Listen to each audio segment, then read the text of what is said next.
there's a lot of criminal activity that happens in Home Alone, and not just by what are their names? Harry and Marv. That's right, Harry and Marv. Yes, yeah. Harry and Marv. The wet bandits are the obvious criminals in Home Alone. But what about Kevin McCallister? What about that deviant son of a bitch? So let's go over some of the crimes and crimes against humanity, really, that occur in Home Alone. Adam, when was the last time you watched Home Alone? About 3 hours ago. Okay, perfect. I like a man who does himself some research. It just happened to be on, and I knew we were doing that. I was like, well, I can't not watch it now. Sometimes we barely read the fucking articles that we're about to discuss. I don't watch an entire movie as a one-time whole movie. Actually, I only caught the last 45 minutes, and then maybe the first 20 minutes of Home Alone 2.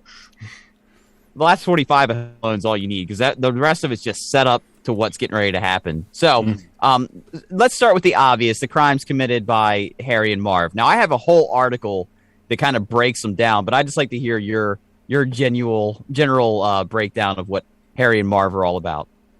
All right. So, I mean, obviously there's burglary, right? There's assault and battery on Kevin. Is there assault on a minor? Is that different than regular? Or is that through a carry a wheel? Yeah. Okay. Usually a harsher penalty. Let's see, vandalism, right? What else did those guys do? You could probably charge them with conspiracy or threatening or menacing. It depends on the state how they define the things, but their harassment of Kevin too. It's not just that they tried to rob his house; they were actively out to get this guy. I'm forgetting what Joe Pesci is. Joe Pesci Harry or Marv? Harry. Didn't he come to the house wearing a cop suit, impersonating an officer? Impersonating a police officer. See, that was before the last 45 minutes. That's all. That was the setup. That's why we're here. Fill you in. Yeah. I'm also reading in this article aggravated trespassing. What's the difference between trespassing and aggravated trespassing? Well, I don't know. I think that's probably a state to state sort of thing. My guess would be that aggravated trespassing would be trespassing with an intent to sort of threaten somebody or harass somebody or something like that. Yeah, because I was thinking if somebody's just in my yard, they're trespassing. But if they're in my shed, they're aggressively trespassing because I had to break in. Or if they're out there with signs that say Murr sucks or something like that, and they've got waving torches in your front yard or something like they're not just standing there. But is it a crime if it's true? Guess you couldn't sue them for slander or libel. Okay. One of the other kind of like sections in this article is like Kevin's parents and child neglect. Would they face any charges? Can you make a mistake? Can you pull an oopsie and not get charged, or do you always get charged if something negative happens to the child and you were quote unquote negligent? I think it depends on the intent. I mean, here they made an honest mistake, and tried to for it. And yeah, I don't think they would get charged in this situation. Now, maybe after the second one, after the second movie, maybe it's a different story, right? Prosecutor's like, wait, so you did this last Christmas, and he met the same robbers in a different city, right? I mean, it sounds like maybe Harry and Marv are in on it with the parents. The parents like, get rid of this kid. We got way too many kids in this house. We got like 12 fucking kids in here. We can't keep them all straight. Kevin's the worst. Get rid of them. Or they like legit keep forgetting them, and the parents are trying to get insurance scam. You know what I mean? Like Harry and Marv are supposed to steal some like family heirlooms, and they just never get the chance to because fucking Kevin's whooping their ass. Yeah. Or maybe the parents took out a big life insurance policy on Kevin. I forget. How do they end up losing Kevin in New York in the second one? Were they with Kevin in New York? Well, Kevin ends up in New York, so they're supposed to go to Florida for vacation, and they're at the airport, and Kevin gets separated from them, and he's following somebody who looks like his dad from the back, and gets on the wrong plane. and he ends up in New York. But he's got his dad's bag, which has the wallet, the money, the credit cards, and stuff. That's how he's able to right, because checking into a flight like that, Florida and Miami and New York airplanes, they're just going to let you on the plane. Like, oh, you got a ticket. Doesn't matter where it says. Go ahead. It's one size fits all. Hop on. Well, you have to remember this is pre 9/11 where it was possible. I think you could still smoke on airplanes and shit. Go back and watch Die Hard 2, and because it all takes place in an airport, and just keep yourself a nice legal pad. Adam, I know you have one of those, and just start writing down all the things that are being done in an airport that can no longer be done in an airport. Oh.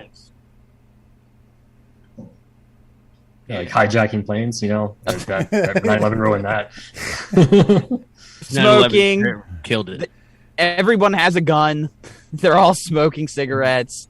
There is no TSA. There's no TSA. They're just moving randomly through the airport like it's a fucking mall. People with like 10-ounce bottles of things, liquids, over the limit now. Well, finally, let's get to the big one here. Kevin McAllister, that little son of a bitch. Was he like 10 years old in this movie? Can he be charged with several crimes, even though Harry and Marv are the ones trying to break into his house? Finally struck me when I started thinking about this is that he's old enough to call the cops. In fact, in the last 10 minutes of the movie, he does call the cops. But at no point during this entire escapade does Kevin call the police to let them know that two guys are menacing and trying to break into his house. He waits until they get to the neighbor's house. He even sets it up. He booby traps the shit out of everything, which I think's illegal. But could Kevin be charged as a minor for the crimes that he commits against Harry and Marv? Here's the problem. I think we may have talked about like booby traps before on the show. Yes, we have. And yeah, so you can't set a booby trap in your house, but if you know that somebody is breaking in, right? If somebody is breaking in, then you could certainly make a makeshift booby trap or something like that, to stop them. As long as they were going to use deadly force, you could use deadly force against them. Here, Marv and Harry are threatening to kill him. They would kill him if they actually had the chance, it seems. So the force is reasonable, and it's to a known threat as opposed to just, I'm just going to leave booby traps out for any old person who might stumble in. He leaves like 15 booby right. traps. You could ice the basement steps, and then that person they could come in. You could tar the steps leading up to the first floor, and that person would lose their shoes and step on a nail. Then he would decide to go in through another window, and you could put Christmas ornaments out. He would step on them barefooted, and then you could walk into a saran wrap, and then get feathers fucking tarred all over you. Yeah, man. I got a question. So, you said, like, if somebody's breaking in, I could set up a booby trap, but I can't just have a booby trap all the time. So, like, hypothetically, like, I couldn't just leave a bunch of fucking Hot Wheels next to a door, like, all the time. But if I heard a stranger rustling at my basement door, I could just throw a bunch of Hot Wheels down real quick and then run away. Like, that's fine.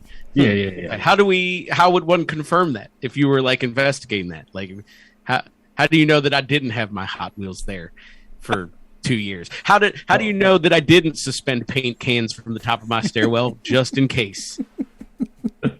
You know what I mean? It just seems that seems like a strange, very specific portion to the law. I think Alan brings up a fantastic point because you don't just magically get paint cans strung to a fucking banister like within like 30 seconds. Hey, I think somebody's breaking in. Hey, Jeannie, can you grab the paint cans and some rope? Let's measure that out. No, I think it's 23 and a half feet. Maybe the dude was in the Navy and he knows knots really well. He can whip those puppies up quickly. Fucking mechanical engineer. He's just whipped that up and fucking. He's like, yep, got it. 10-year-old sailors just happens to live in the middle of Chicago. It's the outskirts, buddy. John Hughes movies always go on the outskirts. Don't get Don't get it twisted. I actually, are we through with Home Alone? I do want to throw you a curveball. I was thinking about this today. Another Christmas movie, but are we through with Home Alone? Kevin's okay. Kevin, it's all self defense, and he gets by because he's 10. If he's like fucking 17, he probably wouldn't get by. Right. I think you add up Marv and Harry's sentence, and they get some time taken off for the shit that got kicked out of them based on Kevin's behavior, and Kevin has to go to community service and something like that. That's my sentencing. Could they take Kevin to civil court for pain and suffering, even though they were in the act of committing a crime? Maybe he has to have a big old fucking M on his palm forever. Yeah, I'm pretty sure fucking the arches of Marv's feet were just sliced to fucking, like, I think he's got flat feet now. He probably has long-term issues. He's got to wear orthopedic shoes. Very expensive. So I'm just curious. Definitely tetanus. Yeah. At least. I mean, that sort of stuff does happen. I mean, there's a sort of infamous story of where a robber fell through a skylight and landed on somebody's knife on their kitchen table and sued the homeowner, right? I mean, it happens. You could sue anyone. I could sue you. You could sue all you guys right now if I wanted to. You could sue anybody anytime, really. The question is whether or not you're actually going to get any money for it. And I don't know any jury that's going to give money to a robber. Well, that's a good point. It's a good point.